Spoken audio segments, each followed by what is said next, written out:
America और Iran के बीच चल रहे तनाव और सैन्य संघर्ष को समाप्त करने के लिए एक ऐतिहासिक और बड़े शांति समझौते की घोषणा की गई है।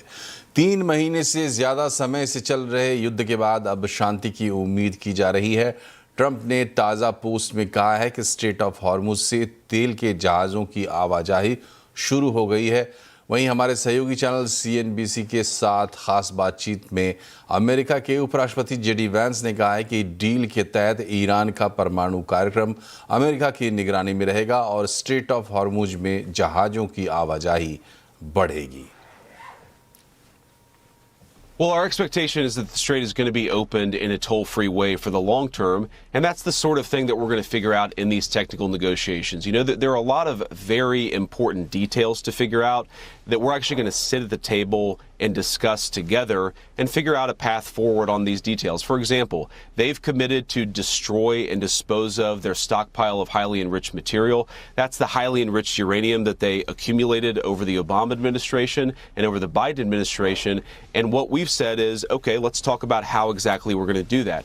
They want access to an unsanctioned economy. We've talked about, okay, we're open to that, but that would require a long-term commitment to the inspection and verification regime that I just talked about. So a lot of these details are going to be figured out during those 60-day talks. We feel quite confident that we're in a strong position here. Fundamentally, we have the leverage. We have the diplomatic, economic, and military leverage. और पश्चिम Asia के ताज़ा developments पर update के साथ हमारे साथ हैं लक्ष्मण राय। लक्ष्मण जी, ये बताइए कि डील को लेकर अपडेट क्या है? ट्रंप के ताज़ा पोस्ट और JD वैंस के बयान से क्या समझा जा सकता है? देखिए, सबसे बड़ी बात तो ये है कि डील होने के बाद जो सबसे बड़ी राहत मिली है वो है कि स्ट्रेट ऑफ हॉर्मुज में आवाजाही बिल्कुल सामान्य होती जा रही है। और अभी अभी जो भारत इस डील के बाद भारत का एक शिप था जो LNG था, जिसके ऊपर करीब 62,000 मीट्रिक टन की LNG थी, LNG कार्गो दिशा, वो दिशा स्ट्रेट ऑफ हॉर्मुज पार कर चुका है। तो डील का घोषणा होने के बाद पहला असर जो है वो आपको देखने को मिल रहा है। तो हमारे बाजार में भारत में कच्चे तेल और गैस की जो किल्लत हो रही थी वो दरअसल उसकी सप्लाई अब दुरुस्त होनी शुरू हो जाएगी, क्योंकि ये जो डील की घोषणा की गई है उसका सबसे पहला असर ये हुआ है कि स्ट्रेट ऑफ हॉर्मुज पूरी तरह से खुल जाएगा। अमेरिका ने जो नाकेबंदी कर रखी थी ईरान पोर्ट की, वो नाकेबंदी खत्म हो जाएगी धीरे धीरे। और इस डील पर अंतिम दस्तखत करने वाले जो रस्म है वो रस्म शुक्रवार को 19 तारीख को पूरा कर लिया जाएगा स्विट्जरलैंड में। तो ये राहत की बात है। अब इस डील में 2-3 चीजें काफी महत्वपूर्ण है, जैसा कि स्ट्रेट ऑफ हॉर्मुज की बात और नाकेबंदी की बात तो आपको बताई। दूसरा, ईरान जिस बात पर बार बार अड़ा हुआ था, जिसको लेके अब तक डील हो नहीं पा रही थी, वो था लेबनान। ईरान का कहना था कि लेबनान को भी डील में शामिल किया जाए। अब ईरान के विदेश मंत्रालय के प्रवक्ता ने साफ तौर से कहा है कि उस पूरे मेमोरेंडम ऑफ अंडरस्टैंडिंग में, MOU में 3 बार लेबनान का जिक्र किया गया है, यानी लेबनान की स्वायत्तता बरकरार रखी जाएगी, लेबनान पर कोई हमला नहीं होगा। दूसरी चीज, न्यूक्लियर, यानी ईरान के पास परमाणु हथियार रहेगा कि नहीं रहेगा, इसको लेके बहुत ज्यादा पशुपस्त है। तो इसमें साफ हो गया कि फिलहाल ये जो पहले चरण की डील की जा रही है उसमें ईरान के न्यूक्लियर हथियार उसमें शामिल नहीं है। इसलिए शायद आपने देखा होगा JD वैंस ने कहा कि 2 स्टेप वेरिफिकेशन वाला कॉन्सेप्ट है, यानी पहले चरण में जो 19 तारीख को डील पर दस्तखत होगा, उसके बाद कुछ बातें तय हो जाएंगी, उसके बाद देखा जाएगा दोनों पक्ष एक दूसरे के बीच में कितना ट्रस्ट डेफिसिट को कम कर पाते हैं, फिर आगे चलकर देखा जाए कि आगे बढ़ना है। तो दूसरे चरण में हो सकता है कि आपको न्यूक्लियर का इशू वहां पर लाए। तीसरी जो सबसे महत्वपूर्ण बात निकल कर आई कि ईरान की कई सारी संपत्ति को US ने फ्रीज कर रखा है, जब्त कर रखा है, तो उन सारी संपत्ति को US छोड़ेगा। तीसरी चीज, एक और इंपॉर्टेंट चीज, ईरान बार बार मांग कर रहा था कि हमें जो नुकसान हुआ उस नुकसान की भरपाई आपको करनी होगी, तो उस नुकसान की भरपाई पर भी बातचीत हुई है। ये भी अपने आप में काफी महत्वपूर्ण बात है। तो मुझे लगता है जिन जिन बातों पे गतिरोध बरकरार था पिछले 106 दिनों में, उन सारी बातों पे गतिरोध यहाँ पे खत्म होता हुआ दिख रहा है और पहले चरण का डील जो है ये आपको 19 तारीख को होता हुआ साइन होता हुआ दिखेगा स्विट्जरलैंड में। बहुत बहुत शुक्रिया लक्ष्मण जी। तो ईरान और US में डील का ऐलान तो हो गया है, लेकिन इजराइल अलग अलाप रहा है, न्यूक्लियर प्रोग्राम पर भी बहुत स्पष्टता नहीं है और डील को लेकर विश्वास की कमी तो साफ साफ दिखाई दे रही है। तो ऐसे में कितनी टिकाऊ होगी ट्रंप और खामेनेई की डील? आवाज़ अड्डा में इसी पर होगी बड़ी चर्चा शाम 7:57 पर। यूएस ईरान समझौते की खबर ने बाजार में जोश भर दिया। ग्लोबल तनाव घटने और क्रूड में नरमी दिखी और साथ ही बाजार में चौतरफा तेजी भी देखने को मिली। सेंसेक्स ने आज 736 पॉइंट की छलांग लगाई। निफ्टी ने 231 पॉइंट की बढ़त हासिल की। मिड कैप और स्मॉल कैप शेयरों में भी जमकर खरीदारी देखने को मिली। कैसा रहा आज बाजार का हाल, बता रही हैं कंचन नौटियाल। तो हफ्ते का पहला कारोबारी दिन, जो जियोपॉलिटिकल टेंशन जो अब कम होती हुई दिखाई दी है, उसका सीधा रिफ्लेक्शन आज बाजार में आता हुआ दिखाई दिया है। Nifty, bank Nifty, mid cap, small cap, हर जगह तेजी का मोमेंटम आज के सत्र में देखने को मिला। पीस डील को लेके जो डेवलपमेंट्स चल रही है, उससे एक पॉजिटिव इंपैक्ट हमें बाजार में आता हुआ देखने को मिला है। अब अगर बात करें सेक्टर स्पेसिफिक, तो देखिए यहाँ पे भी जो मोमेंटम था हमें स्ट्रॉन्ग साइड में ही देखने को मिला है। फार्मा में एक तो खबरें भी बनी हुई थी, उसके चलते आज थोड़ा सा दबाव रहा है, लेकिन रेस्ट ऑफ द सेक्टर्स की तरफ आप नजर डालिए, हर जगह तेजी है। PSU, bank, IT, FMCG, reality, oil and gas, capital good, capital market, हर जगह जो बुल्स हैं वो आज जोरों शोरों से आपको दौड़ते हुए नजर आएंगे। अब बात कर लेते हैं इसके अलावा कि स्टॉक स्पेसिफिक एक्शन किस तरीके का रहा है आज के सत्र में। सबसे पहले अगर बात करी जाए निफ्टी के बढ़ने वालों की, तो trend, Shriram finance, HDFC life और आयशर मोटर्स में देखिए क्या शानदार मोमेंटम देखने को मिला है। लूजिंग पॉकेट में एनटीपीसी, बजाज ऑटो, ओएनजीसी और आईसीसी बैंक में एक हल्की फुल्की जो हमें बिकवाली है वो देखने को मिली है। इसके अलावा मिड कैप में शानदार तेजी है। देखिए किस तरीके से बालकृष्ण इंडस्ट्री, कल्याण, सुंदरम फाइनेंस, एचडीएफसी, एएमसी ने जो आज तेजी दिखाई है, तो शानदार मोमेंटम यहां पे भी हमें देखने को मिला है। इसके अलावा इस टाइम पे बात करें मिड कैप लूजर की, तो टाटा कम्युनिकेशन, इंडस्टार, एनएमडीसी और ऑरबिंदो फार्मा में जो प्रेशर है वो थोड़ा बहुत हमें बाउंड अप होता हुआ दिखाई दिया है। रेस्ट ऑफ द सेक्टर्स में भी अगर हम बात करें तो ऑयल एंड गैस में अच्छी खासी तेजी रही है और साथ में रियलिटी पैक ने भी अच्छा खासा मोमेंटम आज के सत्र में दिखाया है। सरकारी बॉन्ड्स पर विदहोल्डिंग टैक्स और कैपिटल गेन्स टैक्स को खत्म करने के बाद सरकार ने और कदम उठाने के संकेत दिए हैं। वित्त मंत्री निर्मला सीतारमण ने माइंड समिट में बोलते हुए कहा कि देश को एफआईआईज के कैपिटल की जरूरत है और उसे लाने के लिए जो भी कदम उठाने होंगे उठाए जाएंगे। Between the RBI and the government, we've done some analysis and come up with an announcement last week where the bond markets can be a very good, magnet to absorb those capital which can come in, making it into, FAR, so that the compliance routines are not going to burden people, and the withholding tax treatment which we've offered, we think will be the first step towards drawing some capital back, although we've at the moment confined it only to the bond market. But certainly that's not the end of the story. We'll be doing more. We recognize we need more foreign capital to come in. Monsoon धीरे धीरे आगे बढ़ रहा है। पूर्वी भारत में monsoon सक्रिय हो गया है, लेकिन महाराष्ट्र और गुजरात में अभी भी मॉनसून में देरी हो रही है। मौसम विभाग के डायरेक्टर जनरल मृत्युंजय मोहपात्रा के मुताबिक महाराष्ट्र और गुजरात में अब 25 जून से बारिश होने की संभावना है। सीएनबीसी आवाज़ के साथ खास बातचीत में मोहपात्रा ने एल नीनो को लेकर भी अपडेट दिया। उन्होंने कहा कि जुलाई में एल नीनो मॉडरेट रूप में दिखेगा, लेकिन सितंबर में इसके स्ट्रांग होने की संभावना है। महाराष्ट्र और गुजरात, इस इलाका में अभी तक मानसून आगे बढ़ा नहीं और इसमें स्लो प्रोग्रेस हो रहा है, इसलिए मानसून यहाँ डेफिशिएंट स्थिति में है अभी। और ये लगता है कि और कुछ दिन मानसून ऐसे ही थोड़ा नॉर्मल स्टेटस में रहेगा। इसके बाद थोड़ा इम्प्रूवमेंट हो सकता है टुवर्ड्स से 20th के बाद थोड़ा मानसून में इम्प्रूवमेंट होगा और रेनफॉल बढ़ने का संभावना है और प्रोग्रेस भी ज़्यादा होने का संभावना है। 25 जून से तो अच्छा बारिश होने का संभावना है। जो हफ्ता है 25 जून से शुरू करके 2 जुलाई तक, इस हफ्ते में अच्छा बारिश होने का संभावना है। जैसे हमने प्रेडिक्ट किया था ऐसे ही एल नीनो कंडीशन जून महीना में डेवलप हुआ है और एट प्रेजेंट ये एक वीक एल नीनो कंडीशन है और धीरे धीरे हमारा जो पूर्वानुमान है जुलाई महीना में मॉडरेट माने इसका इंटेंसिटी बढ़ेगा, मॉडरेट एलिनो कंडीशन में कन्वर्ट होगा और अगस्त में भी ऐसे ही रहेगा। टुवर्ड सितंबर strong monsoon condition, strong El Nino condition develop होने का संभावना है।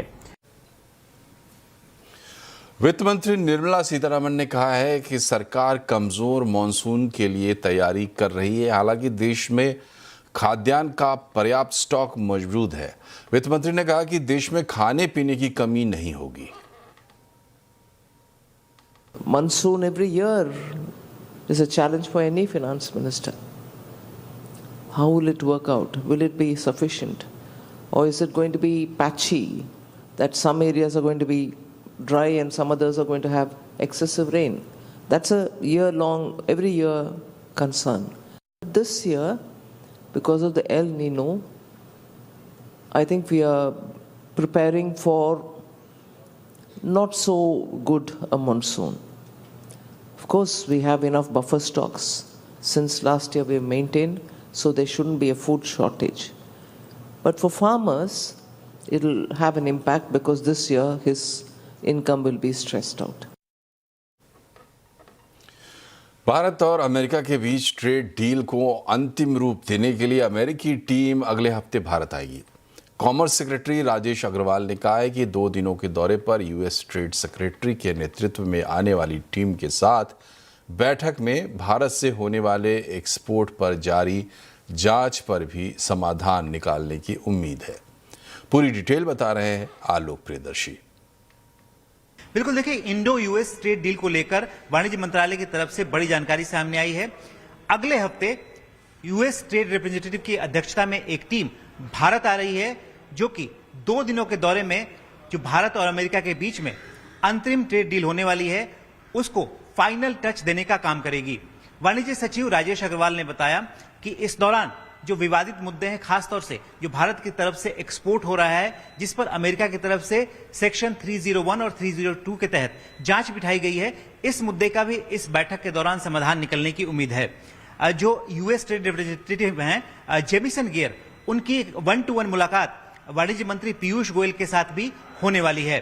कुल मिलाकर ये 2 दिनों की बैठक में कई सारे समाधान यूएस ट्रेड डील के साथ निकलने की उम्मीद जताई जा रही है। इसके अलावा कॉमर्स सेक्रेटरी ने यह भी बताया कि जो यूके के साथ भारत का फ्री ट्रेड एग्रीमेंट है, जो कि फिलहाल साइन हो चुका है और उसके इंप्लीमेंटेशन को लेकर कुछ मुद्दे सामने आए थे, उसको लेकर भी काफी प्रोग्रेस है और उन्हें उम्मीद है कि जल्द ही इस मुद्दे का समाधान निकल जाएगा, क्योंकि जो विवादित 3 मुद्दे थे उनके निपटारे के वो बेहद करीब पहुंच चुके हैं। विंड एनर्जी डे के मौके पर रिन्यूएबल एनर्जी मंत्री प्रहलाद जोशी ने कहा है कि भारत विंड एनर्जी के क्षेत्र में लगातार नए रिकॉर्ड बना रहा है। पिछले 1 साल में रिकॉर्ड क्षमता जोड़ी गई है और आगे भी सभी लक्ष्य तय समय पर या उससे पहले ही पूरे करने की कोशिश रहेगी। रिन्यूएबल एनर्जी मंत्री प्रहलाद जोशी से खास बातचीत की रोहन सिंह ने। पहले तो सर बहुत बहुत बधाई आपको। रिन्यूएबल एनर्जी, विंड एनर्जी में हमने एक रिकॉर्ड इस 1 साल के अंदर रिकॉर्ड कैपेसिटी हासिल की है और ओवरऑल भी जनरेशन काफ़ी अच्छा रहा है। अब आगे का टारगेट क्या है, नेक्स्ट टारगेट क्या है सर? तो नेक्स्ट टारगेट तो डिसाइडेड ही है, हमको 500 गीगावाट अचीव करना है renewable energy by 2030। That target is the largest target which has been given by the honourable prime minister, and we are marching ahead toward that direction in a very very perfect way. I want that this repowering, जहाँ अभी बहुत छोटा छोटा turbine लगाए हुए है, there we need to replace it. इसी के साथ ही रीपावरिंग के साथ जो प्राइम मिनिस्टर साहब ने 2030 तक 100 गीगावाट दिया है, we want to achieve it well in advance. Suzlon ने भारत का सबसे ऊंचा विंड टरबाइन S175 लॉन्च किया है। आज विंड एनर्जी डे के मौके पर सुजलॉन ने कर्नाटक के विजयनगर में इसे लॉन्च किया। इस मौके पर सुजलॉन ग्रुप के एग्जीक्यूटिव वीसी गिरीश ताती से खास बातचीत की रोहन सिंह ने। सर, हम सुजलॉन 2.0 की बात कर रहे हैं, तो इसमें थोड़ा सा हमें एक टारगेट दे दीजिएगा कि क्या उम्मीद कर सकते हैं in terms of revenue, in terms of expansion plan, क्या उम्मीद किया जा सकता है? जो सुजलॉन 2.0 हमने लॉन्च किया है, उसमें इफेक्टिवली हम जो हमारा ग्रोथ प्लान्स है, we are almost on our order book and also on our revenues. We are planning a 3x growth by 2031, FY 2031. And जो एसेट अंडर मैनेजमेंट है, जो आज हमारे पास 18 गीगावाट, कंट्री के लार्जेस्ट एसेट मैनेजर्स है हम renewable energy में, वो भी बढ़ के 70,000 हो जाएगा, 70,000. So 4x growth that we are looking in our asset under management. Wind में you are already a leader, but क्या इसमें और अपना मार्केट शेयर बढ़ाने की उम्मीद होगी? सो अभी हमारा मार्केट शेयर 33% है, 33% है, and the idea is during this period we will grow it to about 40%. Kutch के खावड़ा में अदानी ग्रीन एनर्जी ने भारत का सबसे बड़ा एनर्जी स्टोरेज सिस्टम लगाया है. इसी जगह पर ग्रीन एनर्जी का उत्पादन भी होता है. ये स्टोरेज कैसे काम करेगा और भारत के लिए क्यों है ज़रूरी, ग्राउंड जीरो पर हमारे संवाददाता केतन जोशी ने इसका जायजा लिया. अदानी ग्रीन एनर्जी का यह खावड़ा प्लांट अभी सुर्खियों में है, क्योंकि आप मेरे पीछे ये जो व्हाइट कंटेनर देख रहे हैं वो बैटरी एनर्जी स्टोरेज सिस्टम है, जो कि चाइना के बाद दुनिया का सिंगल लोकेशन पर सबसे बड़ा स्टोरेज सिस्टम है. इनकी कैपेसिटी अभी 3.37 गीगावाट है, जो कि अदानी की मंशा है कि इसको बढ़ाकर कुल 13 गीगावाट तक ले जाए. इसके ऊपर अदानी ग्रीन एनर्जी ने अब तक 5,000 करोड़ का इन्वेस्टमेंट कर लिया है. इसकी खूबी यह है कि दिन भर ये पावर को स्टोरेज करता है, जो ये ग्रीन एनर्जी है उसको स्टोरेज करता है, और ये जो ब्लू शेड है उनके अंदर से पावर आती है और डिस्चार्ज भी होती है. तो ये इस तरह से पूरा सिस्टम चलता है. एक कंटेनर में 5,000 जितने हाई लिथियम बैटरी सेल लगे हुए हैं, और इनकी लाइफ होती है वो 15 साल की होती है, यानी कि 15 साल तक ये बिना किसी मेंटेनेंस अच्छी तरीके से काम करने वाले हैं. साथ ही साथ ये हर 2.5 घंटे में जो ये रिन्यूएबल एनर्जी है उसको डिस्चार्ज भी कर देते हैं, यानी कि पीक आवर में इसको रिलीज करना, और जब पीक आवर नहीं होती है तब इनके अंदर स्टोरेज भी कर सकते हैं. इतना ही नहीं, लेकिन इसी लोकेशन के आगे रिलायंस इंडस्ट्री भी सबसे बड़ा अपना ग्रीन एनर्जी पार्क लेकर आ रहे हैं. तो हम कह सकते हैं कि दुनिया का सबसे बड़ा ठिकाना चाइना के बाद यह खावड़ा बनेगा, जहां पर ग्रीन एनर्जी का बड़ी मात्रा में स्टोरेज हो जाएगा. केतन जोशी, खावड़ा, कच्छ. और अब एक मनी कंट्रोल एक्सक्लूसिव. भारत का अपना एआई स्टार्टअप सर्वम यूनिकॉर्न बन गया है. कंपनी ने सीरीज बी फंडिंग में 23 करोड़ 40 लाख डॉलर का फंड जुटाया है. इस फंडिंग राउंड को HCL टेक और बैसिमर वेंचर पार्टनर्स ने लीड किया है. मनी कंट्रोल ने 24 मार्च को सबसे पहले बताया था कि सर्वम 1.5 अरब डॉलर के वैल्यूएशन के साथ फंड उठा रहा है. 14 मई को मनी कंट्रोल ने एक्सक्लूसिव स्टोरी की थी, जिसमें बताया था कि HCL टेक इस फंडिंग को लीड कर रही है. और इसी के साथ आवाज समाचार में फिलहाल वक्त हो गया एक छोटे से ब्रेक का, लेकिन तुरंत हाजिर होते हैं. आप भी बने रहिए आवाज समाचार के साथ.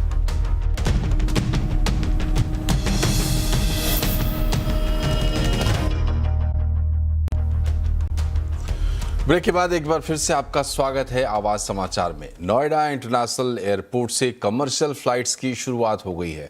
आज इंडिगो की स्पेशल फ्लाइट सुबह 8:30 पर जेवर एयरपोर्ट से लखनऊ के लिए रवाना हुई.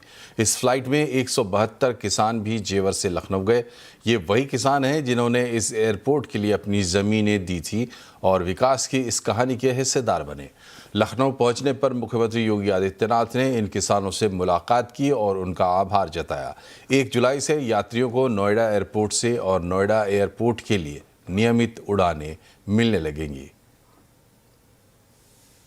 जून में हम तकरीबन 6 डिपार्चर यानी कि 12 फ्लाइट्स हम देखेंगे नोएडा से, और उसके बाद जुलाई में फिर वो रैंप अप होंगी 18-19 डेस्टिनेशन. सो एक प्रोसेस है, जैसे जैसे एयरपोर्ट प्रोसेसेस इक्विप होते रहेंगे, और इसके बेसिस पे हम प्रोजेक्ट करते हैं कि 10 से 12 महीने में तकरीबन 4.5 से 5 मिलियन का फुटफॉल हम देखेंगे.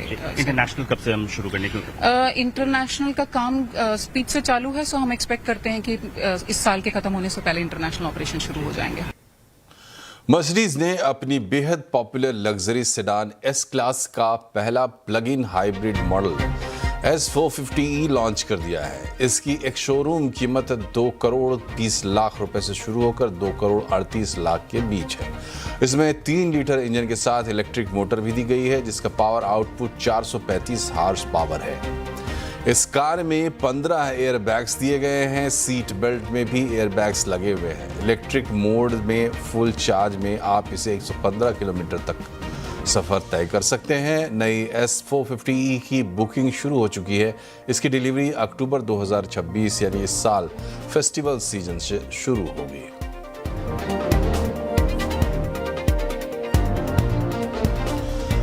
और इसी के साथ आवाज समाचार में फिलहाल इतना ही, लेकिन खबरों का सिलसिला यहाँ लगातार जारी रहेगा। आप भी रहिए अपडेट और जुड़े रहिए CNBC आवाज से हमारे सोशल मीडिया हैंडल्स के जरिए। नमस्कार।